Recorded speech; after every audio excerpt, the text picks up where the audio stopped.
Godwin John ministries வழங்கும் தினம் ஒரு சத்திய வார்த்தை. இந்த ஆடியோ நிகழ்ச்சிக்கு உங்களை அன்புடன் வரவேற்கிறோம்.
கிறிஸ்து இயேசுவுக்குள் எனக்கு அன்பானவர்களே, ஆண்டவரும் உலக இரட்சகரும் ஆகிய நம்முடைய நல்நாதர் இயேசு கிறிஸ்துவின் தெய்வீக நாமத்தினாலே உங்களை வாழ்த்துகிறேன், வரவேற்கிறேன்.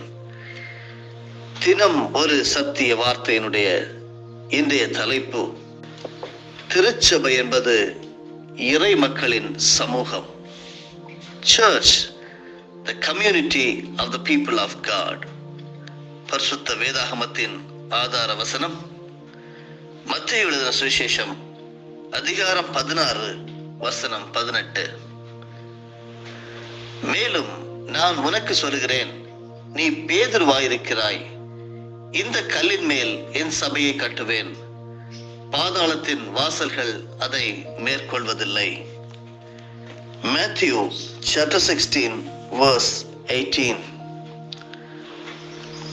And I also say to you that you are Peter, and on this rock I will build my church, and the gates of Hades shall not prevail against it.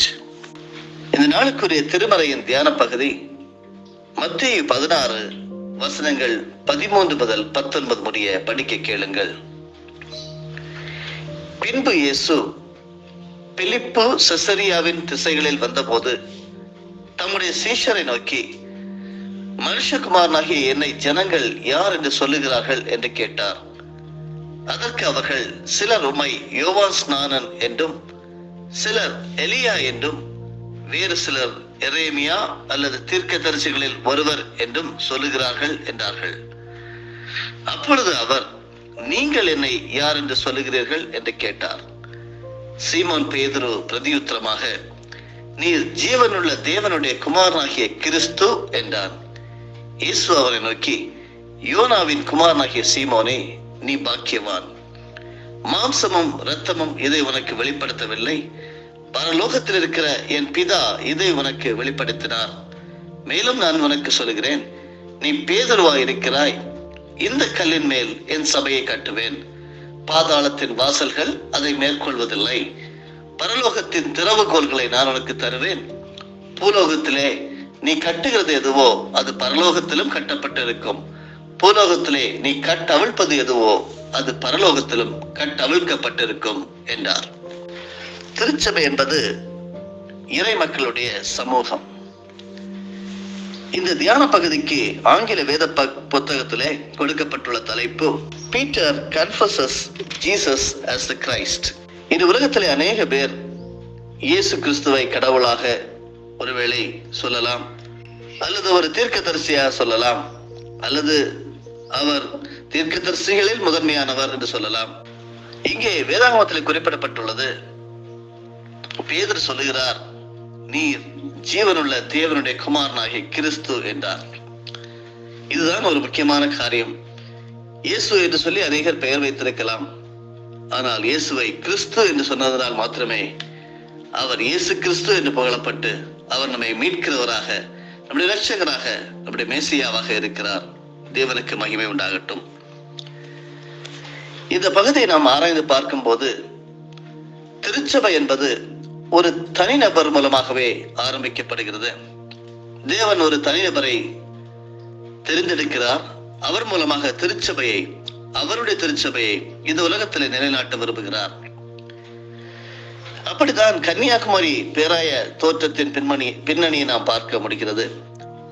தென் திருவிதாங்கூர் பேராயத்தை பிரிக்கும் திட்டத்தை ஆராய 1958 ஆகஸ்ட் 28 மற்றும் 29 தேதிகளில் திருவனந்தபுரத்தில் பேராய மாமன்ற கூட்டம் நடைபெற்றது. இந்த கூட்டத்திலே பேராயத்தை பிரிக்கும் வாக்கெடுப்பில் பெரும்பான்மை அடிப்படையில் பேராயர் AH லெக் அவர்கள் பேராயம் இரண்டாக பிரிக்கப்பட்டது என்பதை முறைப்படி அறிவித்தார். ஆகவே தென் திருவிதாங்கூர் பேராயம், தென் கேரள பேராயம் எனவும் கன்னியாகுமரி பேராயம் எனவும் பெயர் சூட்ட வேண்டும் என்ற தீர்மானத்தை தென்னிந்திய திருச்சபை காரிய நிர்வாக குழுவுக்கு அனுப்பி அதன் முடிவை பெற்றுக்கொள்ளவும் பிரதம பேராயரின் வசதியை பொறுத்து பேராயத்தை 1/6/1959 அன்றோ அல்லது அதற்கு முன்போ தொடங்கி வைக்க கேட்டுக்கொள்வது எனவும் தீர்மானிக்கப்பட்டது. 1958 செப்டம்பர் 16, 17 ஆகிய தேதிகளில் கூடிய சினாட் நிர்வாக குழுவில் கன்னியாகுமரி பேராயம், தென் கேரள பேராயம் என 2 பேராயங்களாக 1959 ஜூன் மாதம் முதல் செயல்பட தீர்மானம் நிறைவேற்றப்பட்டது.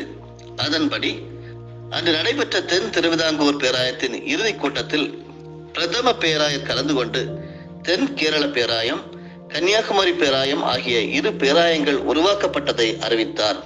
இதன் விளைவாகத்தான் கன்னியாகுமரி பேராயம் 1959 ஆண்டு ஜூன் மாதம் 2ஆம் தேதி உருவானது.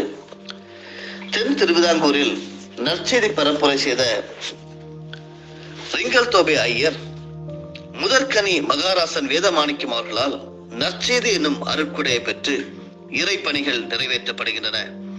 கல்வி, மருத்துவம், பெண்களின் மறுவாழ்வு, சமூக ஏற்றத்தாழ்வுகளை களைந்து கன்னியாகுமரி பேராயம் தென்னிந்திய திருச்சபை கூட்டுறவில் சிறந்த திருப்பணியாற்றி இறை அரசுக்கு நேராக இறைமக்களை இன்றும் அழகாக வழிநடத்தி வருகிறது. திருச்சபை என்பது இறைமக்களின் சமூகம் என்ற செய்தியை செம்பொருள். திருச்சபை இறைமக்களின் தூர தரிசனமான இறைவேண்டல், இறை படைப்புகளுடன் ஒன்றிணைந்த வாழ்வு, பிற சமய மக்களுடன் நல்லுறவு, துன்பத்தில் இருப்பவருடன் உடனிருப்பு, பேராய அருட்பணி களங்களில் பங்களிப்பு, கல்வி, மருத்துவம், பெண் குழந்தைகள், மாற்றுத்திறன் படைத்தோர், முதியோர்கள் போன்றோரை திருச்சபையில் முன்னிறுத்தி திருச்சபை இறைமக்களின் சமூகம் என்பதை சிந்திப்பதற்கு இறைவன் இன்று காலை வேளையிலே நம்மை தெரிந்து கொண்டிருக்கிறார். முதலாவதாக இறை உண்மையை வெளிப்படுத்தும் இறை மக்களின் சமூகம். திருச்சபை என்பது இறை மக்களின் சமூகமாக உலகில் செயல்படுவதற்கு இறை மக்களை ஆகிய நீங்களும் நானும் உண்மை நேர்மையினை வாழ்வில் வெளிப்படுத்தி வாழ இறைவன் விரும்புகிறார். உண்மை நேர்மைக்கு எடுத்துக்காட்டாக இறைவன் இருக்கின்றார். அவரை பின்பற்றுவோரும் உண்மை நேர்மையாளர்களாக வாழ்வது நம் ஆன்மீக வாழ்வின் முதற்படியாகும். இரண்டாவதாக பார்க்கும்போது இறைவழி நடத்துதலை பெற்றுக்கொள்ளும் இறை மக்களின் சமூகம். அடிமைத்தனத்தில் கோரத்தில் அகப்பட்டிருந்த ஆண்டவரின் மக்கள் எகிப்திலிருந்து விடுவிக்கப்பட்டு பாலும் தேனும் நிறைந்த கானானுக்கு நேராக வழிநடத்தப்பட்டார்கள்.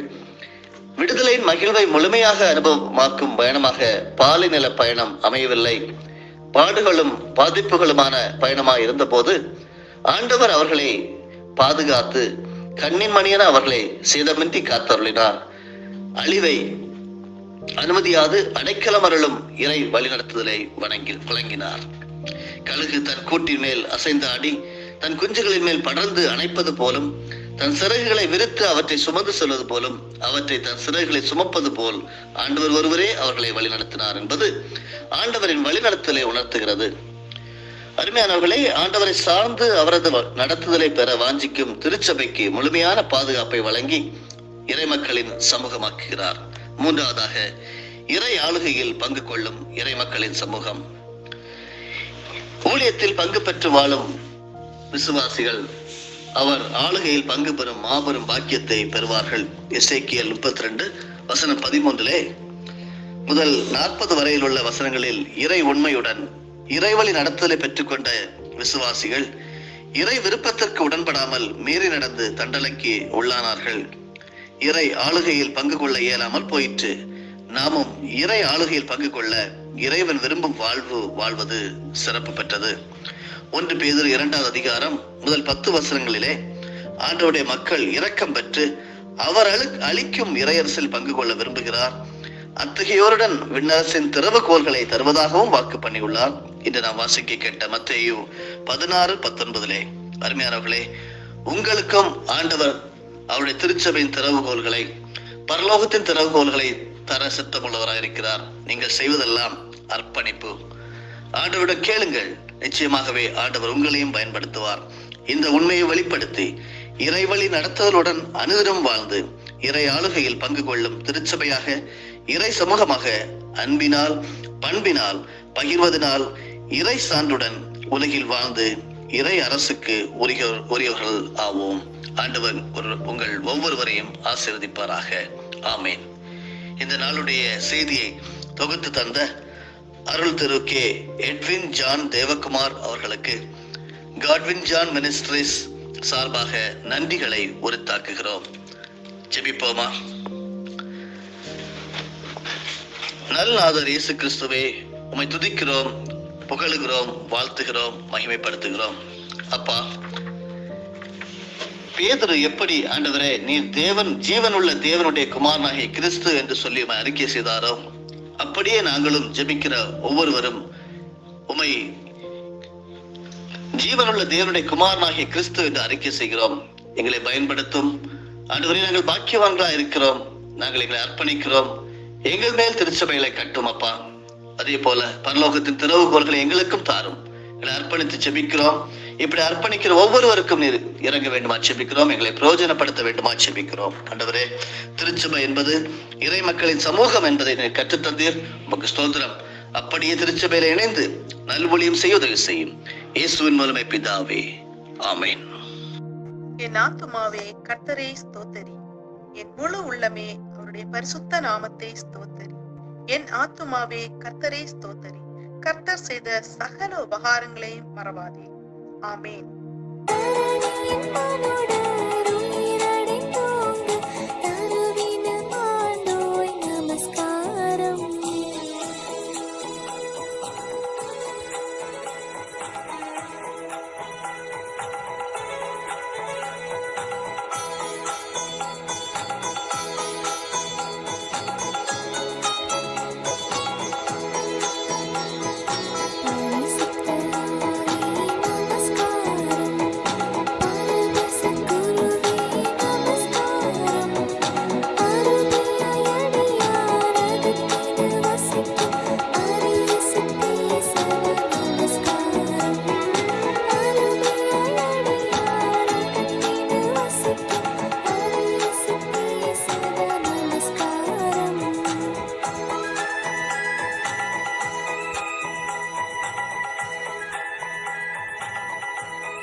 ஆண்டவராகிய இயேசு கிறிஸ்துவின் மூலமாக உங்களை நாங்கள் மனமாற ஆசீர்வதிக்கிறோம்.